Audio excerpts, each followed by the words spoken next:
할렐루야. 반갑습니다. 네, 오늘 저녁에 수요일 2부 시간에 오신 여러분을 환영하고 축복합니다. 우리가 지금 여호수아 연구를 보고 있죠. 오늘 9번째 시간이고 오늘 여호수아 4장을 이제 처음 또 시작을 하게 됩니다. 여리고를 정탐한 정탐꾼들의 보고를 받지요. 여호수아가 다 보고를 받아요. 그리고 여호수아는 하나님의 뜻을 기다려요. 3일이 되었을 때에 하나님께서 여호수아에게 요단을 건너는 방법을 지시해 주시고 알려주십니다. 그래서 여호수아는 백성들을 다 성결하게 합니다.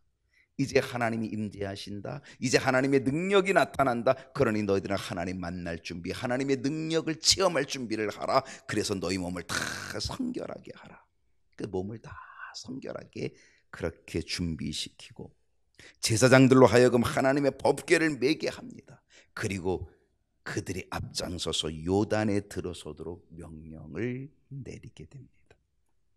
법궤를 맨 제사장들의 발이 요단에 닿는 순간에, 요단 물에 잠기는 순간에 흐르던 요단의 물이 끊겨지게 되었고, 그리고 물이 한 곳에 쌓이면서 한쪽의 물은 다 흘러내려가 길이 열리게 되는 거죠. 그래서 이스라엘 백성들이 마른 땅에 요단을 건너서 가나안 땅에 들어가게 되었다라고 하는 것입니다. 우리는 지난번에 8번째 시간에 요단을 건너는 방법에 대하여서 우리는 살펴보았습니다. 이제 이스라엘 백성들이 요단을 다 건넌 다음에 하나님은 뒷정리를 어떻게 해야 하는지를 여호수아에게 말씀해 주십니다. 뒷정리를 어떻게 할까? 마무리를 어떻게 할까? 이거를 다시금 여호수아에게 명령을 내려서 말씀해 주시고, 여호수아는 그 말씀을 듣고 그대로 뭐하냐? 순종하게 되었다는 사실입니다. 오늘 말씀의 주제가 뭘까요? 순종입니다. 여러분, 순종보다 좋은 게 없습니다. 순종보다 귀한 것 없습니다. 순종보다 아름다운 게 없습니다. 왜냐? 순종은 믿음의 증거, 순종은 믿음의 표현. 그러니까 내가 얼만큼 어떻게 순종하냐에 따라서 그 사람의 믿음의 분량, 믿음의 표현, 믿음의 증거, 그것이 그곳에 들어있다라고 하는 것입니다. 그러니까 순종은 너무 중요한 겁니다. 하나님 순종 좋아하시지요? 하나님은 순종의 사람 기뻐하십니다. 순종이 제사보다 낫다고 사무엘 선지자는 증거했다는 거죠. 그리고 순종치 못하였던 사울왕은 어떻게 됩니까? 하나님께로부터 버림받았다라고 하는 걸 가르쳐주고 있는 겁니다. 그만큼 순종은 중요합니다. 자, 오늘 주보에 4문제가 나와 있습니다. 자, 4문제를 풀어가면서 오늘 함께 말씀을 나누는데, 첫 번째 문제는 하나님의 명령과 여호수아의 순종은 무엇입니까? 여러분, 순종에는 명령이 있습니다. 우리는 뭘 순종하냐? 다른 거 아니에요. 하나님의 명령, 하나님의 말씀, 그것을 순종하는 거죠. 하나님의 명령, 여호수아의 순종이 뭘까? 자, 오늘 4장 1절을 한번 보면은요, 그 모든 백성이 요단을 건너가기를 마침에, 자, 요단이 흐르던 물이 탁 끊겼어요. 제사장의 발이 담기는 순간에 흐르던 요단강의 물이 딱 끊겨버렸어요. 그리고 흘러내려가고 한쪽으로 그 물이 계속 쌓이기 시작하죠. 쌓이고 또 쌓이고 쌓이고. 그러면서 백성들이 다 요단을 건너갑니다. 그리고 백성들이 요단을 다 건너가기를 마침에 여호와께서 여호수아에게 말씀하십니다. 이건 또 명령하시는 거죠. 이 명령에는 뭐가 필요한 거예요? 순종이 필요한 거죠.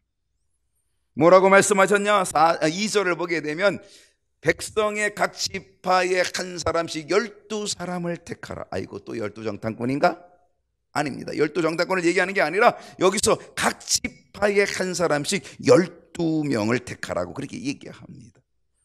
실상 이 12사람은 이스라엘 12지파를 대표하는 사람입니다. 12지파를 대표하는 거예요. 한 지파마다 한 사람 대표하는 겁니다. 그러므로 이 한 사람은 그 지파를 대신하는, 대표하는 사람이기 때문에 이 12사람은 곧 이스라엘 백성들을 대표하는 사람입니다.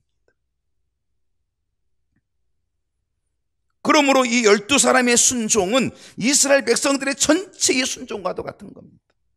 12정탐구 중에 10명이 못 들어간다고 하니까 그래 뭐예요? 이게 이스라엘 백성들의 10명, 10지파를 대표하는 거잖아요. 그래서 어떻게 돼요?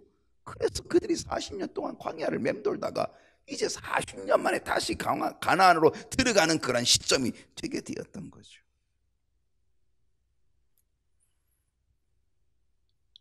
이 12사람의 순종은 이스라엘 백성 전체의 순종과도 같은 거라. 그 사람들은 뭐예요? 대표인 거예요. 대표. 여러분, 때로 우리들은 대표적 지위를 가질 수도 있습니다. 가질 때가 있습니다. 속장은 속회의 대표적 지위를 가지고 있는 사람일 수도 있습니다. 여선교 회장, 남선교 회장, 그 사람은 물론 서로 번갈아 가면서 하는 거지만 그때만큼은 그 선교회를, 그 속회를 대표하는 사람일 수 있다라고 하는 거죠. 그 뭐예요? 그만큼 그 자리는 대표성을 가진 거예요. 중요한 거예요. 그 위치가 중요한 거죠. 그러므로 그 사람의 순종 대단히 중요한 겁니다. 왜? 그 사람의 순종이 그 모든 전체를 이끌어가는 순종이 될 수 있기 때문에 그렇다는 거죠. 4장 3절을 보십시다. 이제 명령을 내립니다. 한 지파의 한 사람 대표를 뽑아라. 그리고 그들에게 명령을 내립니다. 어떤 명령을 내리냐면 요단 가운데 제사장들의 발이 굳게 선 그곳에서 돌 12를 택하라. 12돌을 택하라. 그것을 가져다가 오늘 밤 너희들이 요단을 다 건너서 첫 번째로 유숙할 그곳에 두라. 지금 요단 동편에서 요단을 건너 요단 서편 가나안 땅으로 이제 진입해 들어왔거든요. 진입해 들어오는 그때에 무슨 명령이 있냐면 제사장들이 서 있는 그 서 있는 그곳에서 12돌을 취하라는 거예요. 12사람 대표죠. 12돌을 취하여 오라는 것입니다. 그리고 그 12돌을 너희들이 첫 번째로 유숙하는 그 가나안 땅, 바로 처음이죠. 처음 유숙하는 그곳에다가 거기다가 두라라고 하는 것입니다. 이 말은 무엇을 의미합니까? 이것은 바로 사인입니다. 이건 징표라고 하는 사실입니다.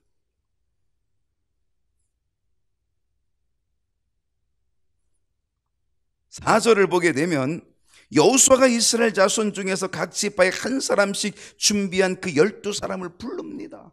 자, 이제 하나님께서 그렇게 말씀하신 것을 여호수아가 듣고 이제는 여호수아는 그 12사람을 택하여서 그 12사람에게 이야기를 합니다. 뭐라고 말하였습니까? 5절을 보면 이렇게 얘기합니다.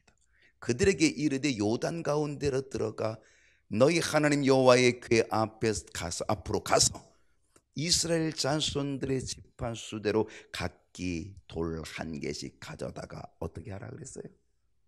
어깨에 매라. 어깨에 매라. 사실 하나님께서 여호수아에게 얘기한 데는 어깨에 매라 이런 얘기는 없었어요. 근데 여호수아는 어깨에 매라고 그 12 대표한 그 사람들에게 얘기를 하는 거죠. 돌 하나씩을 매는데 어깨에 매라 그런 얘기입니다. 요단 가운데에 있는 요단 그 강가의 그 가운데 지금 끊어져서 백성들이 다 건너간 채 아직도 물이 끊어져 있는 상태잖아요. 그 가운데 지금 제사장들은 아직도 그 자리에 서 있거든요. 백성들은 다 건너갔고 제사장들은 아직까지 법궤를 맨 제사장들이 서 있는 바로 그 거기에 가서 12돌을 취하여서 그 돌을 다 어깨에 매라 그런 얘기입니다. 우리는 요단 가운데 있는 돌을 어깨에 매라고 하는 것을 볼 때에 그 돌의 크기를 짐작해 볼 수 있다는 사실입니다. 여러분, 돌을 어깨에 맬 정도면 그 돌의 크기가 어느 정도 될지를 여러분 한번 상상이 되지 않겠습니까? 요만한 돌을 가지고 어깨에 맨다라고 하는 것은 우습지요. 적어도 어깨에 맬 정도의 돌이라고 한다면 어떤 돌 정도 됐을까? 아마 이거보다도 훨씬 더 크지 않았을까라고 하는 생각을 해보는 거죠. 어깨에 맬 정도의 돌이라고 하는 사실입니다. 하나님은 돌 12를 취하라고 얘기했습니다. 돌들도 종류가 많을 겁니다. 크고 작은 돌들이 많았을 겁니다. 그냥 요만한 돌들을 가지고도 할 수 있었을 것입니다. 그런데 여호수아는 어떻게 했어요? 어깨에 맬 정도의 돌을 가지고 오라는 겁니다. 분명한 돌, 확실한 돌, 그 돌을 너희들이 어깨에 메고 가지고 오라. 하나님은 분명한 것을 좋아하시겠죠. 하나님은 확실한 것을 좋아하시겠죠. 그래서 그냥 돌이 아니라 어깨에 맬 만한 돌을 가지고 오라는 것입니다. 이 성경을 우리가 캐논이라고 얘기하는데 39권, 66권 캐논이라고 얘기하는데, 이 성경을 외에는 외경도 있고 위경도 있거든요. 근데 외경에 이런 이야기가 있다 그래요. 한 번은 예수님이 제자들에게 12제자들, 야 우리 산에 좀 가자. 오늘 이 높은 이 산을 가리키면서 우리가 이 산에 올라가겠다. 올라간다. 오늘 이 산에 올라간다. 근데 올라갈 때에 그냥 가지 말고 돌 하나씩 가지고 가자. 그래서 제자들이 다 돌을 하나씩 가지고 가는 거예요. 그 산에 올라가는 돌을 가지고 가는 거예요. 그래서 다른 12제자들 중에서 제자들이 다 돌을 하나씩 적당하게 이제 골라가지고 이제 가지고 가는 거예요. 그런데 가룟 유다는요, 어떤 돌을 가지고 가냐면은 요거보다 더 작은 돌 하나 주머니에 싹 집어넣었어요. 뭐 돌 갖고 가라 그랬지 뭐 어느 돌을 갖고 가라고 얘기한 것이 없으니까 돌 하나씩 가져가자 그러니까 그냥 간단하게 그냥 주먹만한 돌 하나 이렇게 주머니 이렇게 넣어가지고 가는 거죠. 근데 베드로는요, 예수님이 돌 하나 가지고 올라가자 그러니까 그냥 이딴만한 돌을 낑낑 메고 올라가는 거죠. 아니 산에 그냥 올라가도 힘든데 그런데 이 돌을 그냥 메가지고 낑낑거리면서 땀을 뻘뻘 흘리고 그런 거죠. 가룟유다가 속으로 이거 저런 바보 같은, 베드로를 욕하는 거죠. 우습게 여기는 거죠. 바보같이 저렇게. 산에 올라갔습니다. 다 올라갔어요. 그리고 이제 돌들을 다 내려놓고 있는데 어때요? 아침도 일찍 먹었겠다. 산에도 높은 데 올라갔겠다. 배가 고픈 거죠.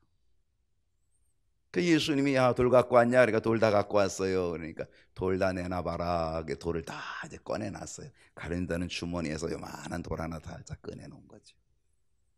예수님께서 자 우리 기도하자. 그리고 예수님이 기도하는데 기도하고 눈을 딱 떠봤더니 그 돌들이 다 뭐가 됐어요? 떡이 됐어요. 가룟유다는 배고파 죽겠는데 그냥 한 입에 쏙 누니까 끝장이 났네. 베드로는 뜯어먹어도 그 떡이 그 떡도 하라는 거죠. 뭐.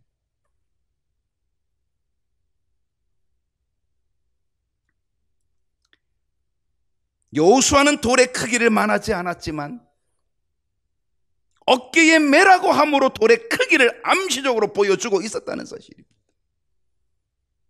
때로 순종에는요 약삭 발음도 있어요. 약삭 바른 순종 얼마든지 할 수 있어요. 얕게 하는 순종 얼마든지 할 수 있어요. 눈 가리고 아웅하는 순종 얼마든지 할 수 있어요. 그러나 우리는 순종할 때에 그 명령을 하신 그분, 그 주인, 나의 하나님, 나의 주인, 바로 주인의 명령, 그 명령의 의도를 알고 우리가 순종할 때에 그것이 영광이 되고 그것이 기쁨이 됐다는 거죠. 여러분 순종도 다양한 거죠. 돌 하나 갖고 가라 그랬는데 뭐 요만한 돌 갖고 가나 뭐 이만한 돌 갖고 가나 돌 하나는 돌 똑같은 돌이지 뭐 돌 하나 갖고 가라 했는데 그래요. 거기서 벌써 이미 뭐예요? 약삭 발음이 생겨나는 거예요. 오늘 우리가 순종할 때에 그냥 눈 가리고 아웅하는 순종이 아니라 이것을 명령하신 그 주인의 의도가 뭔지, 우리 주인의 명령의 뜻이 뭔지를 파악하는 거죠. 그리고 순종하면 그는 영광스럽고 보람되고 거기에는 큰 기쁨이 그리고 칭찬이 있게 될 줄로 믿습니다. 왜 여호수아는 이런 명령을 내렸을까요? 그것은 표징을 만들고자 한 것입니다. 표징. 여호수아 4장 6절을 보게 되면요, 이것이 너희 중에 표징이 되리라. 사인입니다. 어떤 표징, 어떤 사인이냐? 후일에 너희의 자손들이 물어 이르되 이 돌들이 무슨 뜻이냐?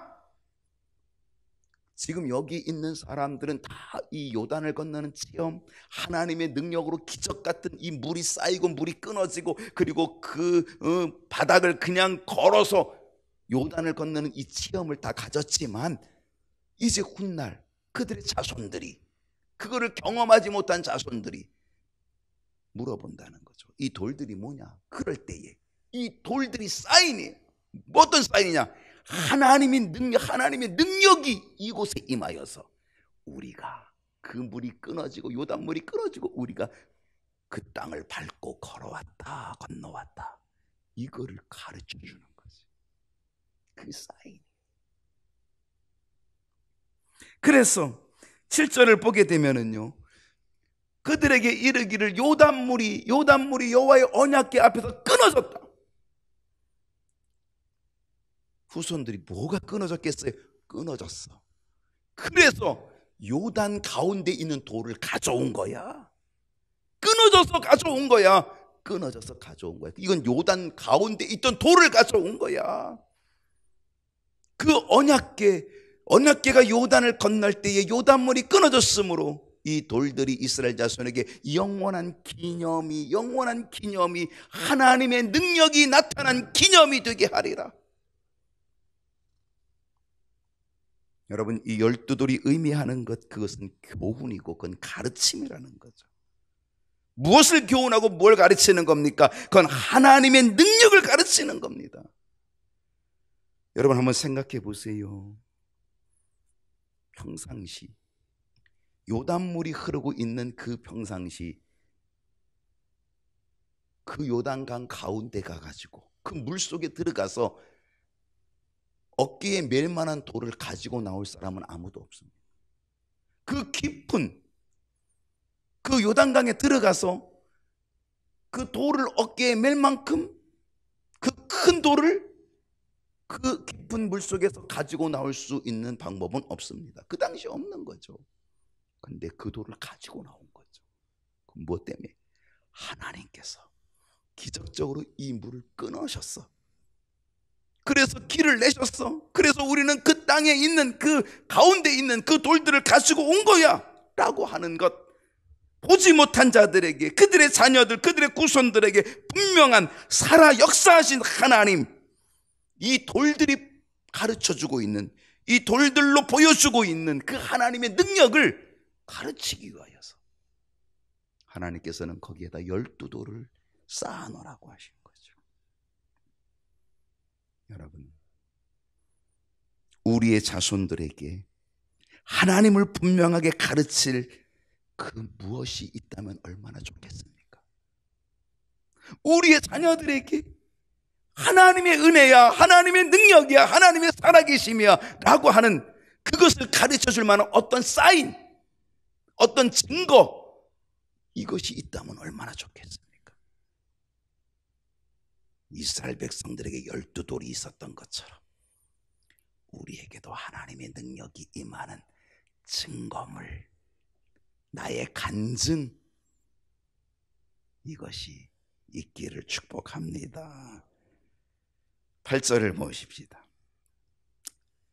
이스라엘 자손들이 여호수아가 명령한 대로 행하되, 이스라엘 자손들이 여호수아가 명령한 대로, 하나님은 여호수아에게 명령하고 여호수아는 순종하고, 또 여호수아는 이스라엘 자손들에게 명령하고, 그리고 이스라엘 자손들이 여호수아가 명령한 대로 다 순종하는 거죠. 행하는 거죠. 여호와께서 여호수아에게 이르신 대로 이스라엘 자손들의 지파의 수를 따라 요단 가운데서 12돌, 돌 12돌을 택하여 자기들이 유숙할 곳으로 가져다가 거기에 두었더라.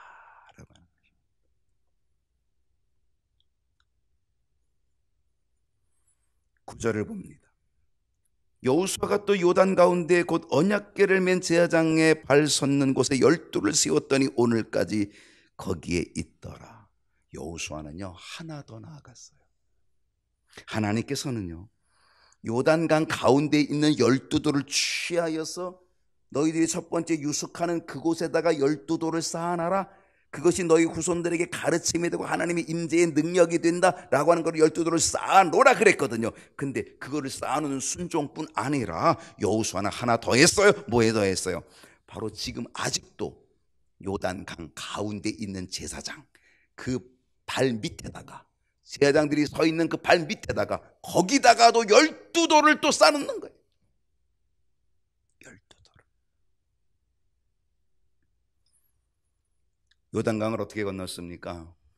법궤를 맨 제사장이 들어가자마자 요단물이 끊어졌고, 그 법궤를 맨 제사장들이 쭉 들어가서 요단 가운데 딱 서 있었고, 그리고 나서 모든 백성이 다 건넌 다음에 하나님이 명령한 이 명령을 다 지키고 나서 제사장들이 마지막으로 나오는 거죠. 마지막으로 나오는 거죠.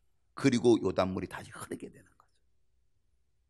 근데 아직도 이 요단강 가운데 있는 이 법궤를 맨 제사장들이 아직도 거기 지키고 있는 거예요. 백성은 이미 다 건넜어요. 아직도 그들은 지키고 있는 거예요. 하나님의 명령이 준행될 때까지, 순종될 때까지 지키고 있는 거예요. 그리고 12돌을 지금 바깥에다가 쌓아놨어요. 유숙할 곳에 쌓아놨어요. 그리고 여호수아는 또 뭐라고 명령을 해요?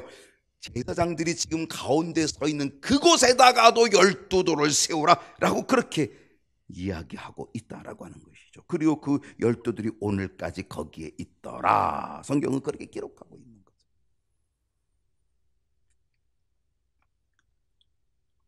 여러분, 제사장들이 빠져나오면 요단물이 다시 흐르죠. 끊겼던 요단물이 흐르게 되죠. 여러분, 요단강물이 흐르게 되면 거기 쌓아놨던 12돌이 보일까요? 안 보일까요? 눈이 좋으신가 보죠. 12돌이 그 요단강 한가운데 쌓아놨던 12돌이 보일까요? 안 보일까요? 안 보이는 거죠. 그것은 또 다른 의미가 있다는 거예요. 우리의 순종에는 보이는 순종이 있고 보이지 않는 순종이 있다는 거죠. 우리는 이상하게도 보이는 순종을 좋아해요. 우리는 드러나는 순종을 좋아해요. 다른 사람들이 인정해주고 칭찬해주고 박수 쳐주는 순종을 좋아해요. 그러나 때로 우리는 숨겨진 순종, 보이지 않는 순종, 물속에 감춰진 순종,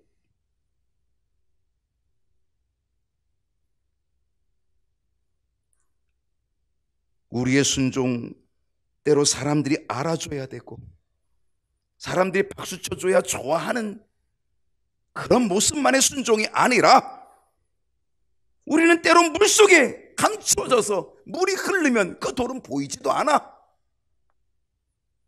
그러나 하나님이 알아봐 주시는 순종. 여러분, 사람이 알아봐 주지 않지만 하나님이 알아봐 주시는 순종도 얼마든지 있다는 사실을 여러분 기억하십시오. 사람에게 보이려고 너의 의를 행치 않도록 주의하라. 우리 주님 그렇게 말씀하고 있지 않습니까? 물속에 있는 돌이지만 이 돌들은 증거하고 있는 거죠. 물속에 있는 돌이라고 해서 결코 무시할 수 없는 것은 그 돌들 속에 하나님의 역사, 하나님의 능력, 그 속에서도 역시 살아있고 증거하고 있다고 하는 사실이죠. 그러므로 사람들이 안 알아준다고 낙심하지 마십시오.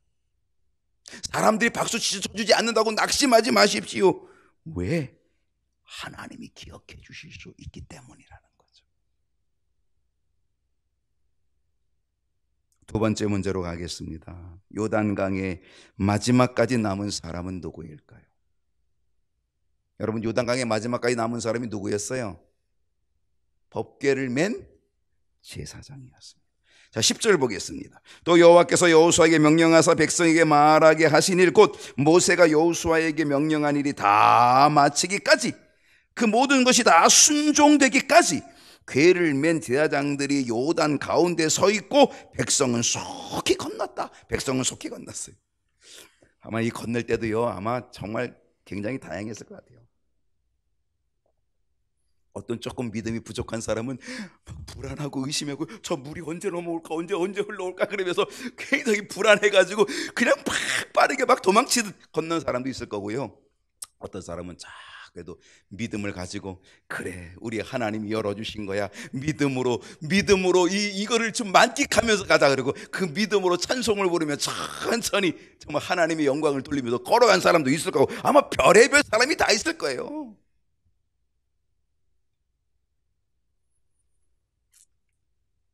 여호수아 4장 11절을 보면요, 그 다음 절 보면 모든 백성이 건너가기를 마친 후에 여호와의 궤와 제사장들이 백성의 목전에서 건넜으며 마지막까지 남은 사람은 법궤를 메고 있는 제사장들이었습니다. 요단강에 가장 먼저 들어간 사람도 법궤를 맨 제사장이었고요, 요단강에서 가장 마지막으로 나온 사람도 법궤를 맨 하나님의 언약궤를 맨 제사장들이었다는 사실이죠. 사실 우리는 이 요단을 건너는 이 이야기를 우리는 성경을 통해서 읽으면서 그냥 쉽게 지나갈 수 있고 쉽게 넘겨버릴 수 있을런지 모르겠지만은요, 실제로 우리가 그 상황 속으로 가보면 여러분 이 요단을 건너가는 게 결코 쉽지는 않았을 거다. 그들의 마음이 상당히 요동쳤을 거라고 생각합니다. 왜? 생각해 보세요. 지금 이 아랫물은 다 흘러서 없어요. 근데 물은 계속 흘러오잖아요. 요단 물은 위에서부터 북쪽에서부터 계속 흘러오잖아요. 그 물들이 계속 지금 벽을 이루고 쌓이고 또 쌓이고 또 쌓여가고 있잖아요. 저 물이 언제 넘어올까? 저 물이 언제 흘러올까? 얼마나 불안하겠어요. 거기다가 백성들이 한꺼번에 다 들어갔을 때는 너도 있고 나도 있고 다 들어가 있으니까 조금 서로 안심이 될런지 모르지만 이제 백성이 다 건너갔어. 마지막까지 남은 건 누구예요? 법궤를 맨 제사장이에요. 법궤를 맨 제사장밖에 없는데 다 건너갔는데 아직도 이 제사장들은 거기에 굳게 서 있는 거예요. 근데 지금 물은 넘실넘실 되고 있는 거죠. 여러분 그 상황을 한번 생각해 보세요. 여러분이 바로 거기에 법궤를 메고 있다면 여러분의 마음은 어떨 것 같아요?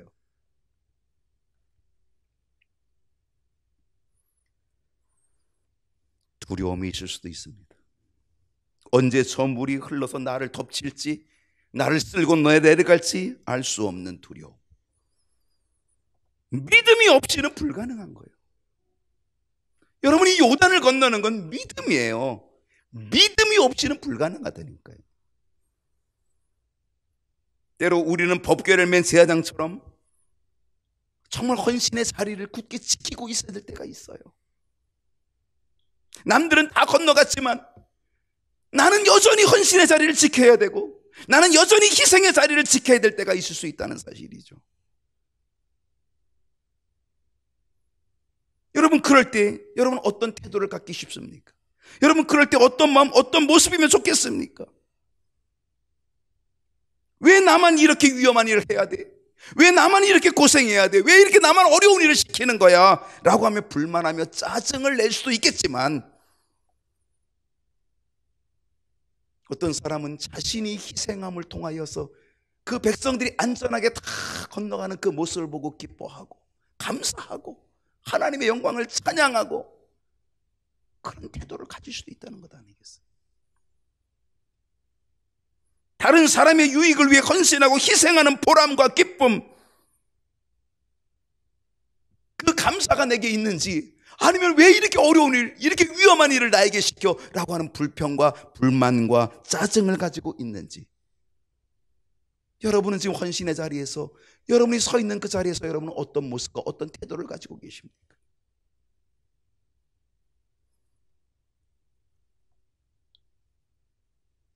법궤를 맨 제사장들처럼 위험하더라도 힘들더라도 사명의 자리를 굳게 지킬 수 있다고 한다면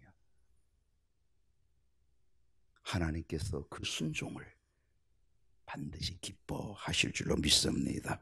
세 번째 문제입니다. 루벤, 갓, 므낫세 반지파의 모습은 어떠했습니까?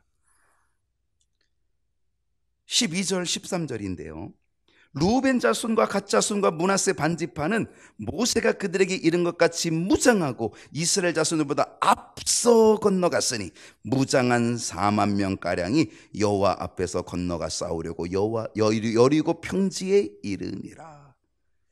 루벤, 갓, 므낫세 반지파, 이걸 두 지파 반이라 그래요. 이 두 지파 반은요 실상 요단을 건널 필요가 없어요. 왜? 이들은 이미 여호수아의 전 지도자였던 모세로부터 요단 동편에서 이미 그 땅을 다 분배받았어요. 자기들의 땅을 다 분배받았어요. 그러니까 그들은 건너갈 필요가 없는 거예요. 근데 오늘 이 말씀 보니까 루벤, 갓, 므낫세 반지파가 어땠어요? 그들이 앞서 건너갔다는 거예요. 왜 그랬을까요? 약속을 지키는 거예요. 약속을 지키는 거죠.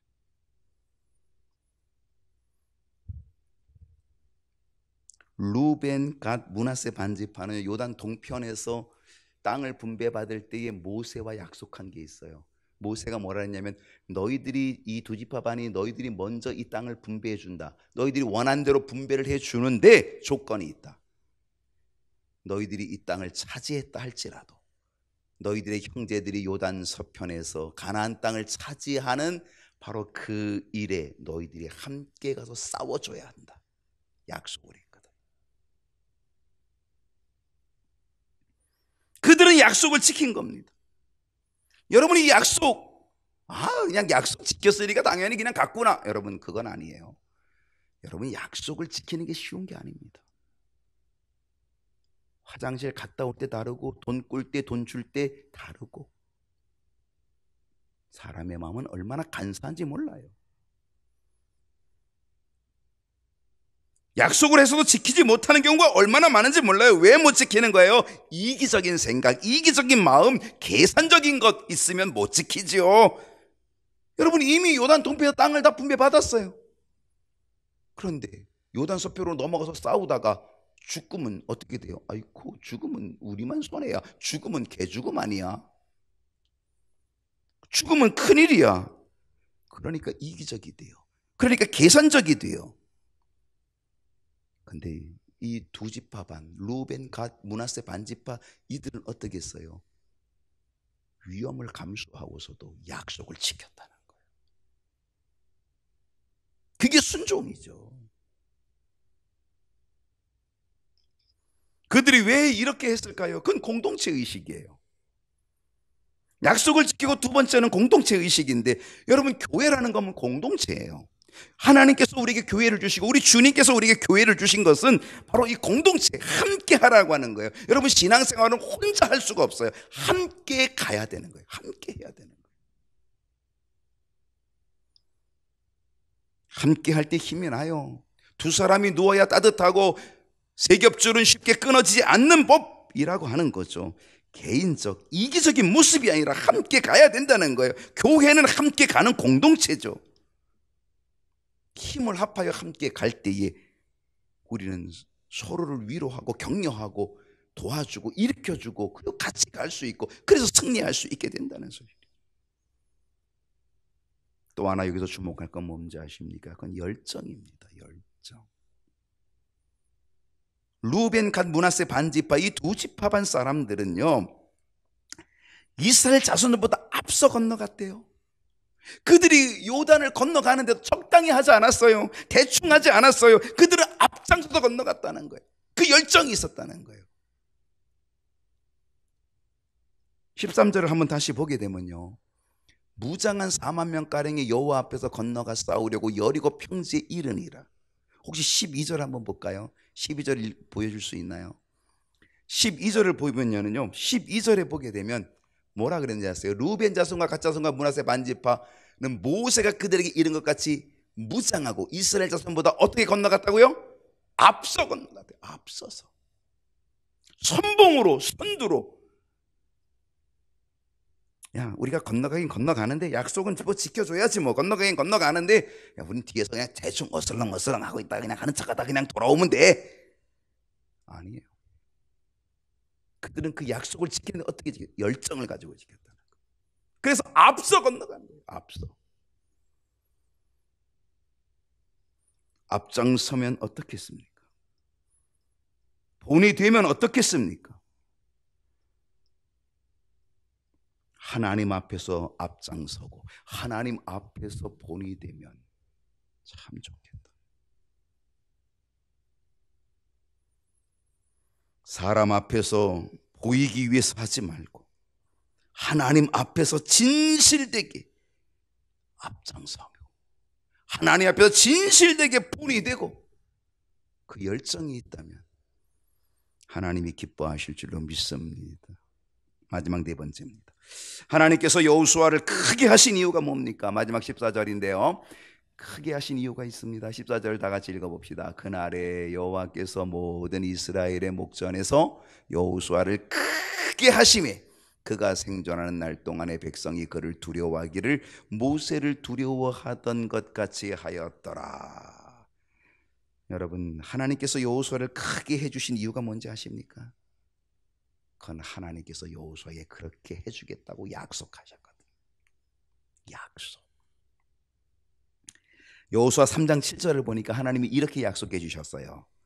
여호와께서 여호수아에게 이르시되 내가 오늘부터 시작하여, 오늘부터, 이 오늘부터가 뭐예요? 이 요단을 건너는 바로 이때부터, 내가 오늘부터 시작하여 너를 온 이스라엘 목전에서 크게 하여 내가 모세와 함께 있었던 것 같이 너와 함께 있는 것을 이 백성들로 알게 해주겠다.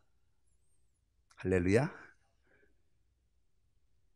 여러분, 사실 모세가 백성들 앞에서 크게 된 건 언제예요? 홍해를 건널 때. 홍해를 건널 때, 그 홍해 바다가 갈라지고 거기를 건너게 될 때에 그 하나님이 모세를 높여준 거죠. 그리고 모세가 모든 지도자로부터 이제 인정받게 되고 리더십을 발휘하게 되는 거죠. 그 후계자 여호수아의 리더십이 언제 나타나는 거냐?